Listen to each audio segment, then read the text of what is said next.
नमस्कार बच्चों, आज हम कक्षा 10 में रचना लेखन भाग में से अनुच्छेद लेखन पैरा लिखना किस प्रकार करते हैं, उसमें प्रकृति का वरदान पेड़ पौधे समझने और लिखने जा रहे हैं। बच्चों, ये जो प्रकृति है, कुदरत है, इसने हमें बहुत से वरदान दिए हैं, जिनमें से एक वरदान है पेड़ और पौधे। ये हमारे बहुत ही काम आते हैं। धरती पर जब हम रह रहे हैं एक मनुष्य की तरह, तो जीवन का आधार पेड़ पौधे ही हैं। इन्हीं पौधों से ही धरती हरी भरी है।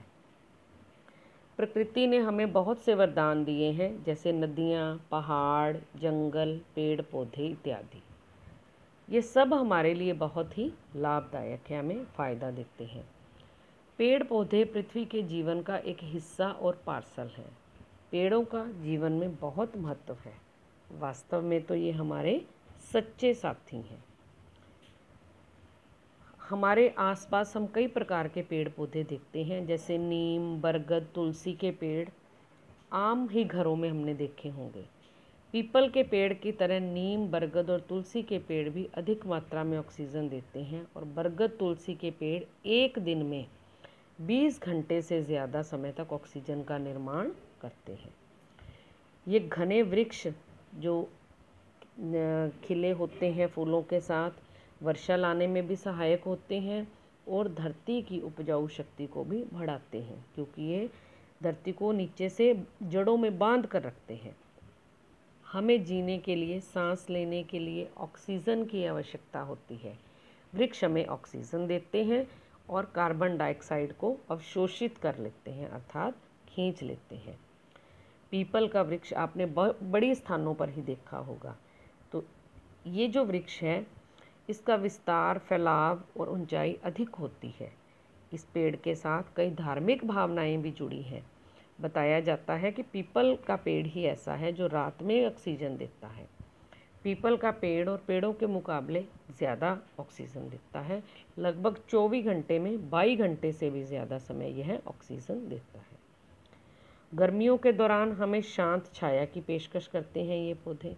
बरसात के मौसम में भी हम चलते फिरते इनके नीचे शरण ले लेते हैं।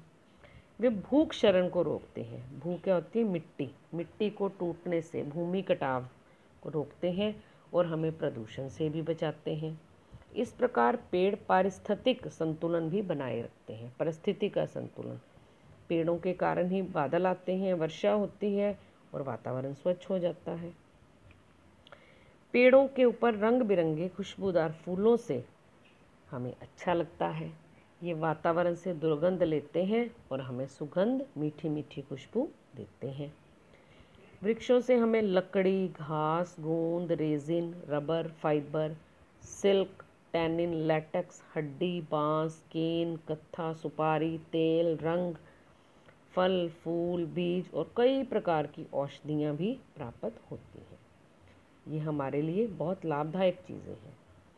पेड़ों से मीठे और रसीले फल भी खाने को मिलते हैं, जिनमें बहुत रस होता है।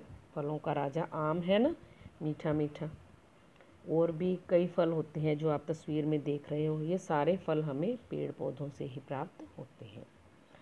कुछ पेड़ों के पत्तों से औषधियाँ अर्थात दवाइयाँ भी बनाई जाती हैं, जैसे तुलसी और नीम का पेड़ हो गया। और भी तस्वीर में कई हैं। पेड़ लगाना और उनकी सुरक्षा करना हमारा प्रथम कर्तव्य है, तभी हम वातावरण को स्वच्छ रख पाएंगे। वातावरण की सुरक्षा के लिए अपने जन्मदिन पर बच्चों को एक पेड़ अवश्य लगाना चाहिए और उसकी सेवा करनी चाहिए। जैसे बच्चा बड़ा होता है, वैसे ही पेड़ बड़ा होता जाता है और एक यादाश्त के लिए भी उसके लिए अच्छी चीज़ बन जाती है, उसकी अच्छी मीठी यादें। पेड़ पौधे बांटने चाहिए। मिलकर स्कूल में भी वृक्ष लगाने चाहिए, ताकि बच्चों को भी इनको संभालने की आदत पड़ जाए। पेड़ पौधों से वातावरण शुद्ध, स्वच्छ और हरा भरा रहता है। तो ये पेड़ पौधे वास्तव में प्रकृति का बहुत बड़ा वरदान हमारे लिए है। तो बच्चों, आपको पता चल गया होगा कि पेड़ पौधों से हमें क्या लाभ है। वीडियो अच्छी लगी हो तो लाइक करें। धन्यवाद।